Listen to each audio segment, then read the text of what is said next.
And here in Europe, there is an issue if a homeopath is a medical doctor or not.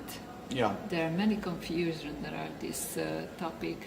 What do you think? Should a homeopath be a medical doctor, or is not a matter of? Well, the ideal would be that the homeopath should have knowledge of medical subjects.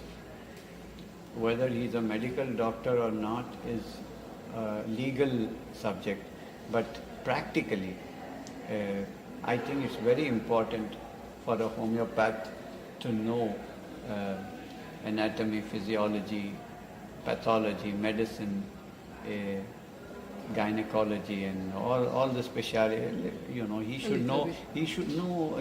I think he should know as much as a medical doctor. He should know. He should know. He should know, and it's very important, because if you want to handle serious pathology and not just people who come to your clinic to talk to you about their anxiety and more mental, psychological thing, which is not wrong, but you want to handle cancer, you want to handle typhoid, you want to handle pneumonia, you want to handle multiple sclerosis, you should know what you're doing, what the symptoms are, what the diagnosis is, what the investigations are, how do you assess what. And in India, because a lot of people come to the homeopath as the first line of treatment, so it becomes vital for us to diagnose. We can't do it blindly. And so the system we have in India is that after you graduate from college, you either enter a homeopathic college or a modern medical college. And if you enter a homeopathic, and the duration is the same, you study 5.5 years full time, and you study every subject that the other one studies, except you don't study their pharmacology and they don't study the homeopathic therapeutics. So other than that, the education is nearly the same. And for me, it's very, very important that I should have that knowledge, because when patients entrust me and they say, you know, I have a headache, and I don't want to just look at my book and give him bryonia. I should know whether he has a meningitis or a tumor in the brain, or he has what, you know. So, yeah. So I think that if the homeopath wants to take responsibility for more serious conditions, it's vital that he has that knowledge.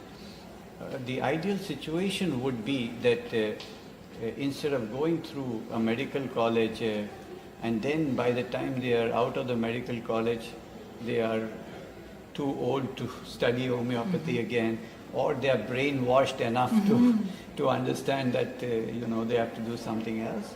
So it would be good to follow a similar model as in India, where you have colleges which teach homeopathy along with anatomy, physiology and other medical subjects, and what comes out is a homeopath very well equipped. This would be ideal. As you see the word now, holistic. But the other thing about this controversy is, since such a place doesn't exist in Western world, such a college there, but what happens is that, for example, in England,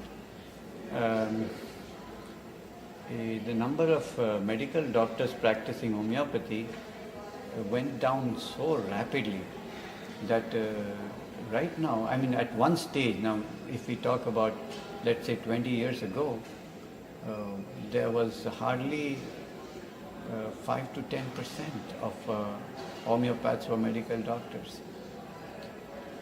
And given that situation, if you stopped non-medical people from practicing homeopathy, you would effectively eliminate 90% of the homeopaths, which is, leads to say, suicidal. So it's a two-edged sword here. So I think the best way would be to take homeopaths and train them in medical subjects. That would be probably a more than saying no, they shouldn't do it, and then you see, there's no ideal situation here. So